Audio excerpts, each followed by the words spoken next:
न- हमारे next participant है वजीर जी।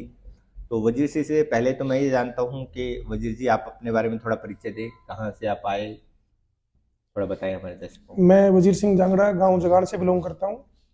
नेटवर्क मार्केटिंग इंडस्ट्री में तरह तरह के प्रलोभन दिए जाते हैं। प्रलोभनों के साथ साथ हमें उसके बारे में डीपली नॉलेज नहीं होती।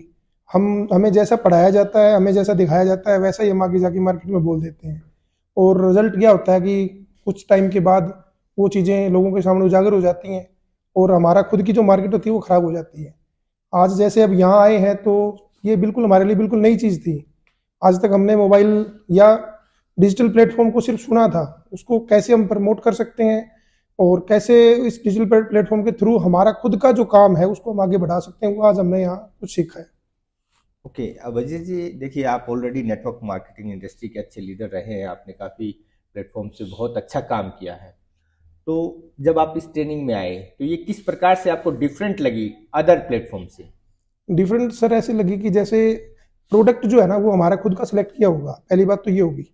दूसरी ये होगी कि हमने किसी से पैसा लेके और आगे हम किसी को पैसे का लालच नहीं दे रहे, हम ये बता रहे हैं कि आप अपने आने इस समय में जो जरूरत है किसी भी प्रोडक्ट को प्रमोट करने के लिए, वो आपको डोर टू डोर जाने की बजाय डिजिटली आप अपने खुद के एक सोशल मीडिया प्लेटफॉर्म के थ्रू प्रमोट कर पाएंगे। और उससे जो भी आपको जो आपकी कोल्ड मार्केट है जहां से आपको नए जो ग्राहक मिलेंगे, उनकी नीड होगी उस हिसाब से आप उनको ट्रेनिंग दिलवा के आगे सपोर्ट कर पाएंगे। सबसे अच्छी चीज़ आपको क्या लगी सर यहाँ ट्रेनिंग में आने के सबसे अच्छा सर मेरे को ये लगा कि मैं जो डिजिटल के बारे में नहीं जानता था, वो चीज़ें आपने ब्रीफली जो आप 10-15 मिनट की एक जनरल मीटिंग के दौरान जो बताते हैं वो चीज़ें हम यस कर देते हैं बट हमारी समझ में नहीं आती। हम 4-5 घंटे बैठे तो उसको थोड़ा ब्रीफली समझ पाए।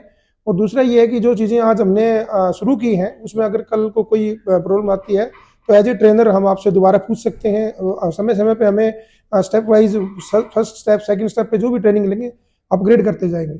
आज हमारा पहला स्टेप था तो जो हमें बताया गया वो हमें थोड़ा ब्रीफली समझ में आ गया। लिए? ओके, कितना सेटिस्फेक्शन रेट देना चाहेंगे, तो कितना देना चाहेंगे? सर जितना मैंने समझा, अगर मैं उसको प्रॉपर तरीके से मैं उसको फॉलो कर पाऊँ तो मेरे लिए तो 100% ही मानूंगा मैं।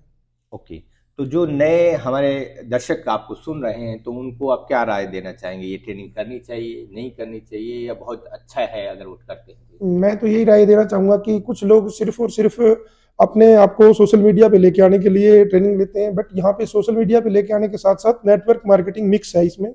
इसके थ्रू आप जो लोग आज काम की तलाश में हैं उनको एक तरह से ये भी बता पाएंगे कि जो नेटवर्किंग वाले लोग हैं ना, वो कुछ अच्छा नया तरीके से सीख के उसको मार्केट में लोगों तक पहुंचा पाएंगे।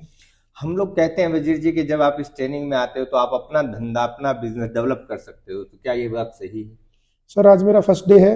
अगर जिस हिसाब से मैं मेरे को लीड्स जनरेट होंगी, जितना मैं फेसबुक और अपने पेज के थ्रू कर पाऊंगा, उस हिसाब से ही मैं आगे फ्यूचर में बता पाऊंगा कि कितने परसेंट हम सक्सेस होंगे। बाकी जिस दिन हम डेडिकेशन के साथ आएंगे और इस टेक्नोलॉजी का इस्तेमाल करेंगे तो टेक्नोलॉजी से पॉसिबल है कि हम कुछ अच्छा कर पाए। ओके, कुछ क्वेश्चन और पूछना चाहूंगा मैं वजीर जी आपसे कि हम लोग कहते हैं कि यहाँ जो प्रोडक्ट है वो मार्केट रेट के इक्वल नहीं है, मार्केट रेट से नीचे मिलते हैं, तो क्या ये बात सही है?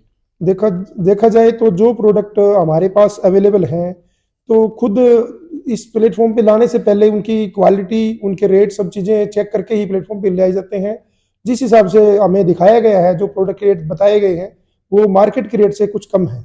ओके, नेटवर्क मार्केटिंग में ऐसा होता है कि अगर किसी प्लेटफॉर्म पे हम 1 लाख लोग इकट्ठा करते हैं तो उसमें से हमें केवल उतने ही लोगों से प्रॉफिट आ रहा होता है जितने लोग हम लेकर आए उस प्लेटफॉर्म हम्म। पे। सभी लोगों से केवल एक मालिक को प्रॉफिट आता है किसी भी प्लेटफॉर्म पे। तो यहाँ लग रहा है आपको कि हाँ, जो है पूरा का पूरा ग्रुप जितना आ रहा है उससे बेनिफिट होने वाला है। ऐसा ऐसे भी लग रहा है कि जैसे जितने लोगों को हम लेके आएंगे उसके साथ जिस जब हम थर्ड लेवल तक पहुंच जाएंगे तो हमारा खुद का कोई प्रोडक्ट जब हम लॉन्च करेंगे तो वो पूरी एक हमारे ग्रुप के लिए होगा, ना कि हमारे द्वारा जोड़े गए 2 4 10 लोगों के लिए होगा।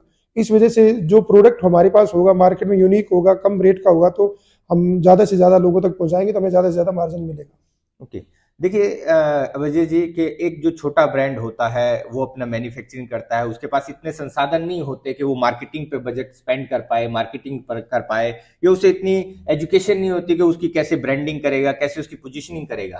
तो हमारा प्लेटफॉर्म क्लेम करता है कि जो हम जो छोटे मैन्युफैक्चरर हैं, जो भाई हमारे साथ में जुड़ कर काम करना चाहते हैं, ब्रांड पार्टनर बन सकते हैं और हम्म। उनके प्रोडक्ट को हम जो है खुद उनकी ब्रांडिंग करेंगे, खुद उनकी पोजीशनिंग करेंगे, खुद उनका मार्केटिंग करेंगे, तो क्या ये सही है, ये हो रहा है? मेरे को तो ऐसा प्रतीत होता है सर, हो रहा है, क्योंकि देखो प्रोडक्ट को बनाने के बाद सेल करने तक का जो सारा काम है वो खुद एक एंटरप्रेन्योर कर रहा है, बीच के अंदर मीडिएटर नहीं है। इस वजह से जो कॉस्ट है वो भी कम आ रही है और प्रॉफिट होने के ज्यादा चांसेस हो रहे हैं।